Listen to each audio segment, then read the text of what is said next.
So recently there is a topic that is contempt of court going on in our Supreme Court. Okay, and two eminent lawyers. One lawyer is Mr. Prashant Bhushan. He is from Delhi, and he is from Aam Aadmi Party. And one editor of the Hindu newspaper, N. Ram. They have filed contempt, a case against this contempt of court. So what is this contempt of court? Now, why suddenly, all of a sudden, this thing is coming to picture? Before going to this, you should go back what happened in the recent judgment by the Supreme Court of India. Schedule number 10 deals with a topic called as anti-defection law. Schedule number 10 deals with anti-defection law. And now this anti-defection law, under this, speaker has the power. Under this, speaker has the power to decide if the member can be taken action against that person on the grounds of anti-defection. Okay, now here there are a lot of terms and conditions. When can a member be challenged? Okay, when can be a member be punished or taken action against this anti-defection law? Ultimately, here the topic is the speaker has the power to decide whether a member should be in the parliament or should be in the legislative assembly. Now, going back, there was a case in Tamil Nadu. Okay, Tamil Nadu, the AIADMK party, when the former chief minister J. Jayalalitha, she expired, this AIADMK got split up into two, and there was a clash. Near about 18 MLAs had revolted. Okay, near about 18 MLAs had revolted, and the speaker of the Tamil Nadu Assembly, has taken action against 18 MLA. Now, these 18 MLAs, they went to Supreme Court. Okay, they went to Supreme Court. Now, Supreme Court gave a judgment. Whatever speaker has done is right, and now this comes under anti-defection. Okay, this comes under anti-defection. Now, this is the case of Tamil Nadu. Coming to the case of Karnataka. In Karnataka, there were three parties. One is JDS, then you have one more party that is Congress, and there was one more party that is BJP. Okay, now when slowly this party, the JDS and Congress party, they started losing the majority. Now here, the speaker of the Karnataka Legislative Assembly, he knew that some MLAs are going to support BJP. Now, under his power, under schedule number 10, he used anti-defection. Okay, here he used anti-defection power, and he made these MLAs to go out of this assembly. Okay, the membership was cancelled. So now when these MLAs, they approached the Supreme Court of India, the Supreme Court told that whatever was done by the Karnataka speaker, under schedule number 10 is right. Okay, is right. What I'm trying to tell you is that here, whatever comes under schedule number 10, anti-defection, who has the power? Speaker has the power. Okay, speaker has the power, and Supreme Court in previous all cases, they have upheld the law stating that the speaker is the final decision maker. The speaker is the final decision maker.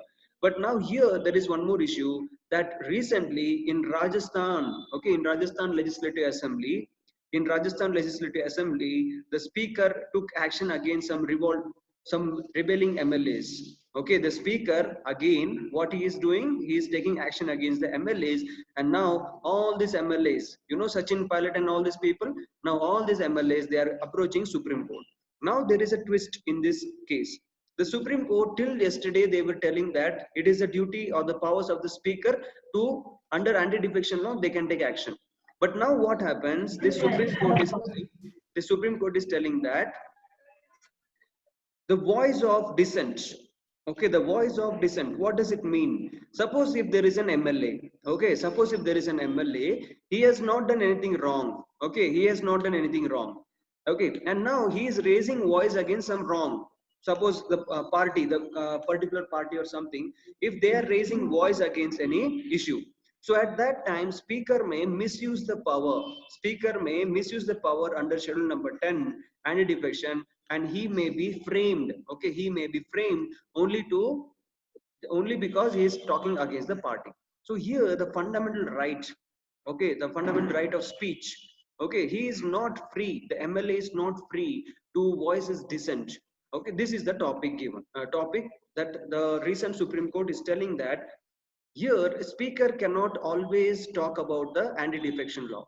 The Supreme Court told recently that some of the MLAs, imagine some of the MLAs, if they want to talk against the government or if they want to put some valid point, at that time speaker may purposely put anti-defection law.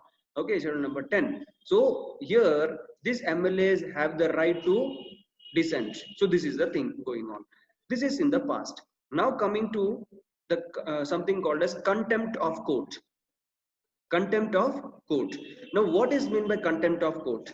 Imagine there is a case going on, and here there is a judge.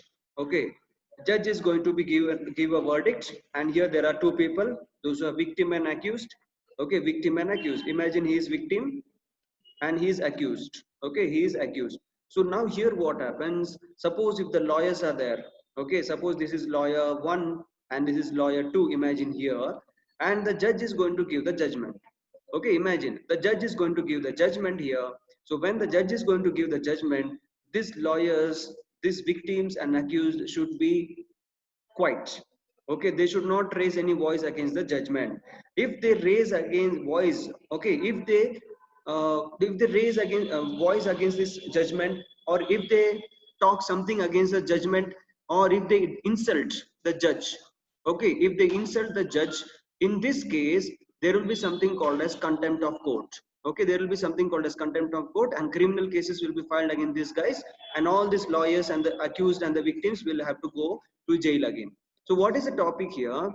Suppose if there is a judge, suppose if there is a judge and he gives a judgment. Okay, he gives a judgment, or if he is wrong, imagine if he is wrong, and if there is a person who want to say that this is wrong, who want to say that this is wrong, will he be able to do that? At present situation he is not able to do that, because he will be booked under contempt of court. He will be booked under contempt of court. So recently N Ram, okay, N Ram, and there is one more person, that is Prashant Bhushan. Okay, Prashant Bhushan, all these people, they have filed a litigation in Supreme Court stating that here also our fundamental right, okay, here also the fundamental right is violated. So here the contempt of court, there should be a alternative. So this is the thing which the current issues are going on. Any doubt here? Anyone? Any doubt?